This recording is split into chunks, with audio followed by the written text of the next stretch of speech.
Hello there folks, back again with another video. And as you can see on your screen, you join me at a wet Silverstone. So wet racing, I haven't done any. Well, I've raced against the AI once in a wet race, but I have never done any online competitive sort of racing, so in the wet. So this was really a first for me, and much like the night racing on the previous video. So it was really just a bit of a steep learning curve. I have watched a lot of streamers race in the wet, and so I've picked up a few tips from them about tyre pressures, about ride height, but generally my setup, other than those two changes, was largely the same as what it would be during a dry race. I did make some changes to the brake ducts, as well. So for those of you unfamiliar, the tyre pressures are actually run higher in the wet. And the ride height, you lift the front, you just raise the front a few clicks just to help with the sort of the puddles, and it just gives you that bit of stability going through the more tricky parts of the track. And then the brake ducts, so this is a tricky one. In drying conditions, your wet weather tires get hot, so you actually would open the brake ducts right up to get more air to the tyres and to sort of help keep them cool for that bit longer. I find, well, I did during my AI race, the wetter the track gets, the slower you drive, the cooler the air temperatures, you struggle to keep heat in the tyres. So you actually want to close your brake ducts so it allows you to get that heat into the tyres a little bit more. So during qualifying here, the rain was quite modest, so I had the brake ducts set to quite open, raised the ride height a few clicks, and yeah, just up the pressures. Normally your pressures are looking at 26.9 is optimum. In the rain, 29.5 to 30 is usually optimum. So trying to judge it for that, I actually got it not too bad, a little on the high side, but not too bad. So that lap we've just finished, that was the 1 minute 10, I think, 0.6. That put me up third on the grid. I knew there was more time. So, oh my, the exit of the pits. What on earth happened? Yeah, that time put me third. I knew there was more time. The track was, you might see a slight drying line, so I knew there was more time in the lap. I was actually 6.5, nearly 7 tenths up just through this sequence of corners alone. And then as I got a good exit, I actually gained, by the time I reached the end of this straight, I was nearly 8 tenths up on the lap previously. The guy on pole was 1.3 seconds ahead, so it was a tall order, but there was more time at the end of the lap as well, so I thought, yes, I can do it. And then as you see here, I'm following this car and he loses it coming around the corner, and that just throws me off, and yeah, I lost all the time, so I just sacked off the lap, called it a day, and decided to start third on the grid. So yeah, here we are at the start, and as you can see, the rain appears to be getting a little bit heavier. So yeah, this was a real bit of a step into the unknown.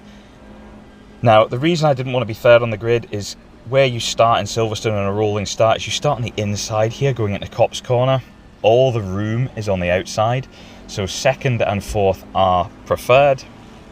And as you can see in the rain, you really don't have that much visibility, so I was petrified of dying right here on the inside, but massive credit to all those around.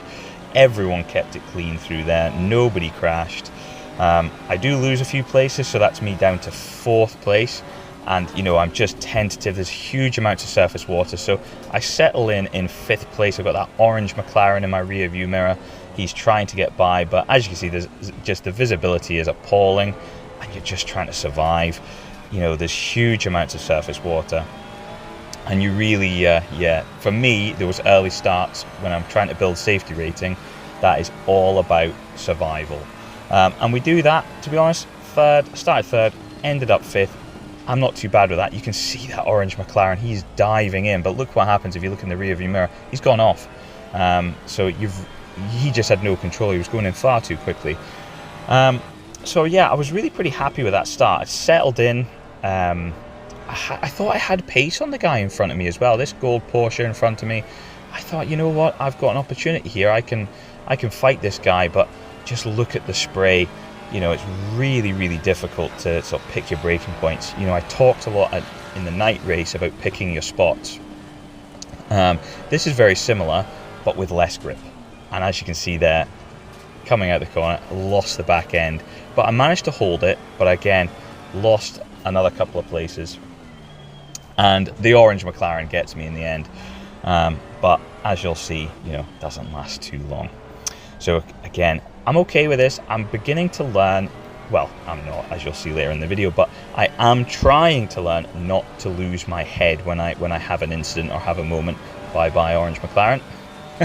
Touch the curb, round he goes, spewing off into the grass.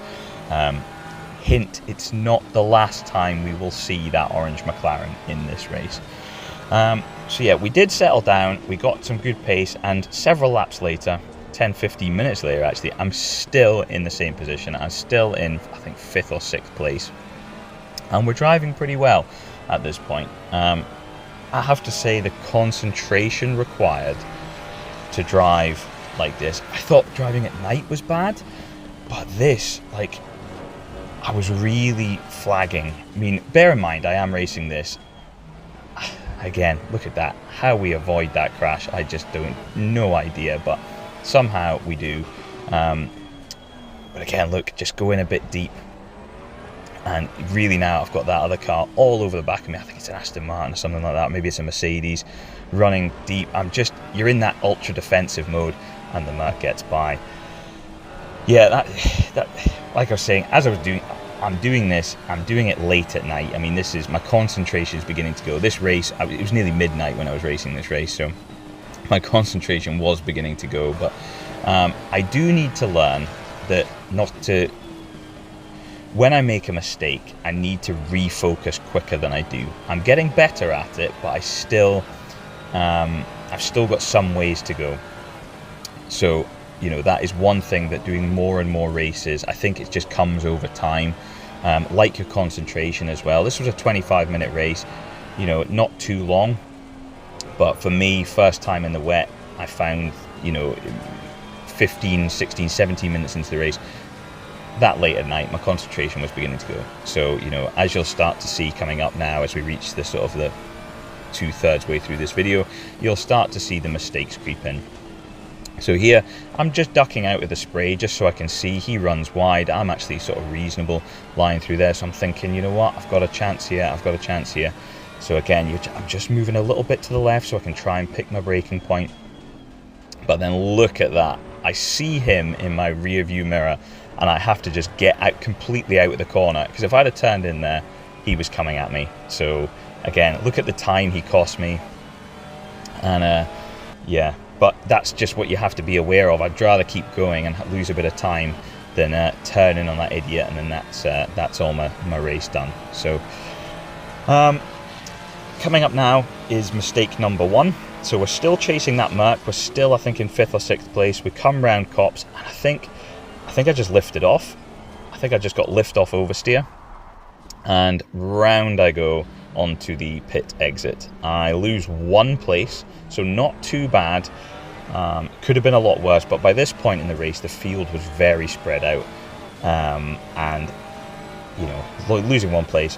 Again, all about trying to recover, trying to keep my head, get back into a rhythm, which we do. We get going, but at this point, you know, I'm starting to flag, and I think along comes mistake number 2 here. I clip the curb, and the curb's in the wet. It just takes that touch a curb, too much steering angle on. The track at this point is soaking wet. The conditions have gone from very wet to flooded. So much surface water. If you touch a curb at this point, you're going round. That's the end of it. So lesson for me: stay away from the curbs. As you'll see coming up, and the final part of the video, lesson not learned. But yeah, on we go. You can see now I'm running deep. I'm beginning to sort of just get frustrated with myself, and it's just mistake after mistake. And then look in my rear view mirror, and what have I got? I've got 2 cars coming up my chuff. So this is the point now where, you know, you start getting super defensive. You're thinking to yourself, oh, I need to brake later, and that's just where the mistakes come. So I, coming into Luffield here, I'm thinking to myself, right, don't brake too late, be cautious, and then boom, McLaren straight into the back of me, sends me round. It's just, that's very frustrating.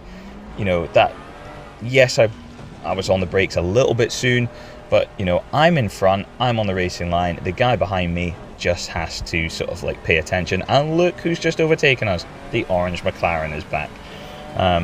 Now, as it transpired, a lot of those cars that just overtook me, and the one that hit me, they were actually a lap down as well. So I actually didn't lose too many places. I was still in 7th place at this point. Although, in fact, I think I was still in 6th place at this point. But this is with 2 laps to go now. Touched the sausage curb there, but not too bad. Trying to get back past this orange McLaren, and then look what I do again. I hit the inside curb, and this time straight into the wall. Bit of damage. Yeah, 2 laps to go. Baffed it into the wall. Now, one of those cars just overtook me. I think he was actually on the same laps as me, so this is me in 7th place, I believe now. And then the other person that overtook me, he was a lap down.